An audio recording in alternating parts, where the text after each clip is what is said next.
বন্ধুরা, পকোড়া তো আপনারা অনেক খেয়েছেন, তাই না? বাজারে কি খেয়েছেন জানেন তো? যদি এটা একবার বানিয়ে খান তাহলে বুঝতে পারবেন যে বেসনের গোঁড়া খেয়েছিলেন। আজ থেকে আর ফার্দার এই কাজটি করবেন না। সামান্য দুটো আলু আর একটু সময়, এইটুকু দিলেই যদি একটি অপূর্ব টেস্টি মুখরোচক খাস্তা মনে রাখার মতো যে স্বাদের ভাগ হবে না বলতে আপনি বাধ্য হবেন, এরকম একটি রেসিপি বাড়িতেই বানিয়ে নিন না, খুব সহজ সরলভাবে। আর যদি ভিডিওটি ভালো লাগে বন্ধুবান্ধবদের অবশ্যই ভিডিওর লিঙ্ক শেয়ার করুন, ওনারাও বানিয়ে খেয়ে দেখুক কেমন জিনিসটি হয়েছে। ওকে বন্ধুরা, যারা চ্যানেলে নতুন অবশ্যই চ্যানেলটি সাবস্ক্রাইব করুন, তৎসহ অল নোটিফিকেশান বেল বাটনটি দাবিয়ে দিন। বন্ধুরা, কৃষ্ণা কিচেন বালিচক চ্যানেলে আজ আপনাদের যে রেসিপি দেখাচ্ছি সেই রেসিপিটি ভীষণ ইউনিক, ভীষণ লোভনীয় এবং ভীষণ আকর্ষণীয়। অবশ্যই ভীষণ অল্প সময়ের মধ্যেই এটি কমপ্লিট হবে।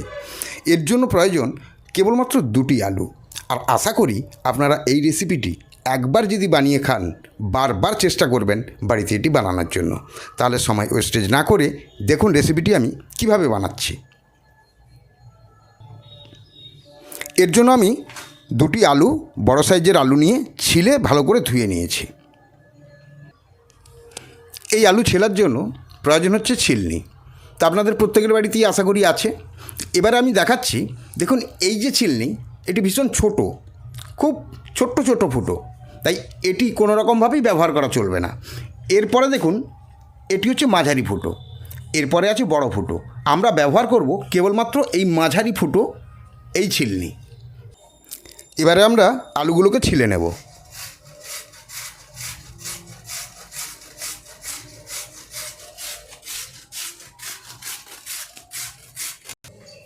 দেখুন বন্ধুরা, আমরা আলুটা ছিলে নিয়েছি, ঠিক যেরকম বাঁধাকপি কাটা হয় একদম সেইভাবেই।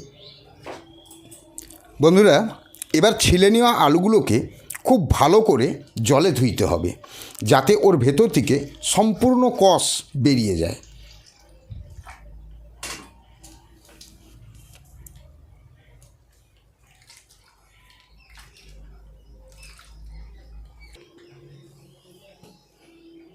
এবারে আলুটিকে আমরা একটা ছাঁকনির উপরে ঢেলে ছেঁকে নেব।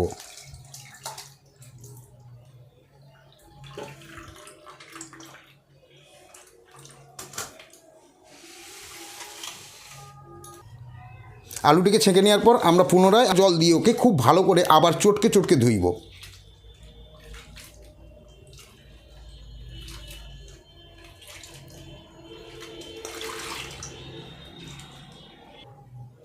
বন্ধুরা, আমি 3 বার খুব ভালো করে জলে ধুয়ে নিয়েছি। জলে ধুয়ে নেওয়ার পর নিচড়ে জলটি বের করে দিয়েছি এবং এইভাবে আমি রেখেছি। বন্ধুরা, এবার আমরা নিয়েছি অল্প পরিমাণে ধনেপাতা, সামান্য একটু আদা আর 4টি কাঁচা লঙ্কা। একে আমরা একসঙ্গে পেস্ট করে নেব। তো বন্ধুরা, এবার আমরা এই আলুর সঙ্গে মাখিয়ে নেব কর্ন পাউডার।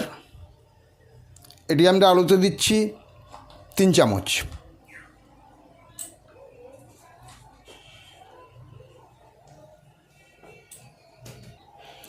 এর সঙ্গে আমরা দিচ্ছি ধনে গুঁড়ো 4 চামচের হাফ চামচ, গোলমরিচ গুঁড়ো হাফ চামচ,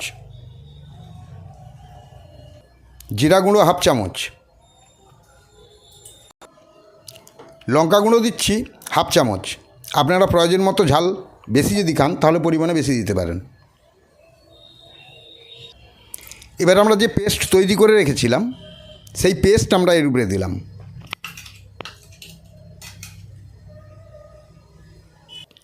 বন্ধুরা, এর সঙ্গে আমরা দিচ্ছি হাফ চামচ গোটা জোয়ান। এরপর আমরা একে মেখে নেব।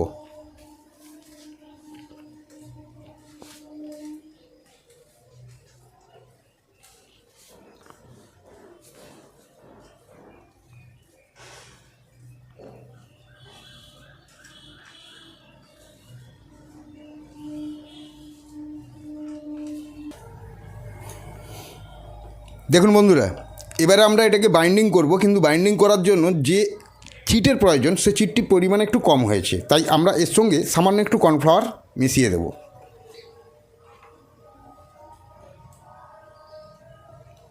1 চামচ কর্নফ্লাওয়ার মেশালাম।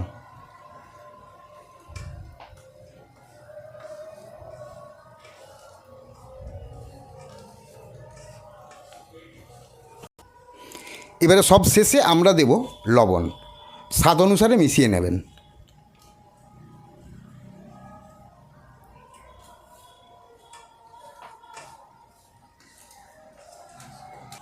এটি আমাদের মাখানো কমপ্লিট। এবার আমরা একে তেলে ভাজবো। বন্ধুরা, আমি রিফাইন তেল গরম করে নিয়েছি কড়াই। এরপর আমি এই পকোড়াগুলো ছাড়বো। তো এগুলো ছাড়ার সময় দেখুন এইভাবে হাতের উপরে নিয়ে খুব হালকাভাবে ছেড়ে দেবো। হালকা একটু এইভাবে টিপে নেব।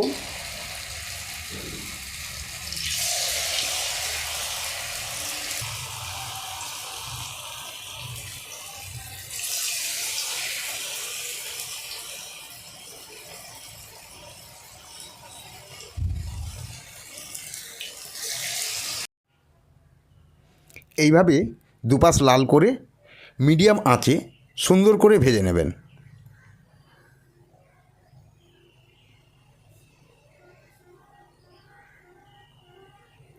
ধীরে ধীরে উল্টে নেবেন। ভয়ের কোনো কারণ নেই, কারণ একটিও আলু খুলে বেরোবে না।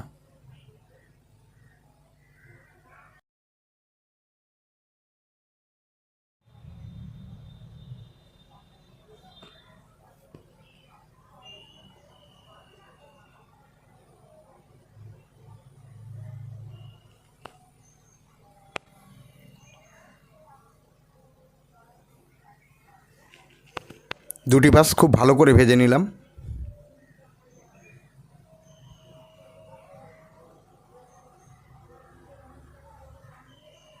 এরপর আমরা এগুলোকে তুলে নিচ্ছি।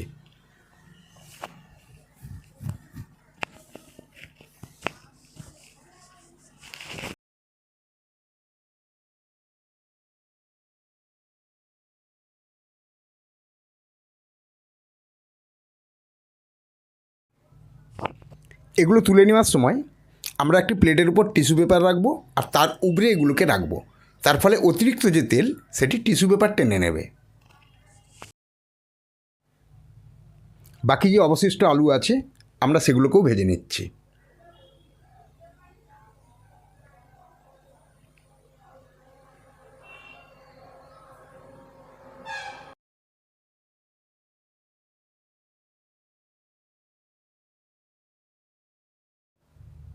পকোড়াগুলো ভাজা হয়ে গেছে। এবার আমরা একে প্লেটে তুলে নেব।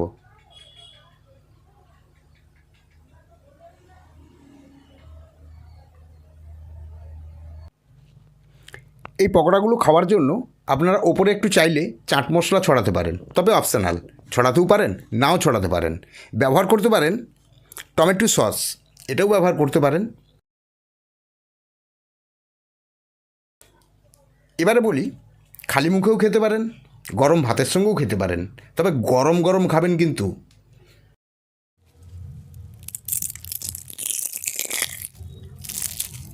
আপনারা অবশ্যই বাড়িতে বানিয়ে খাবেন কিন্তু।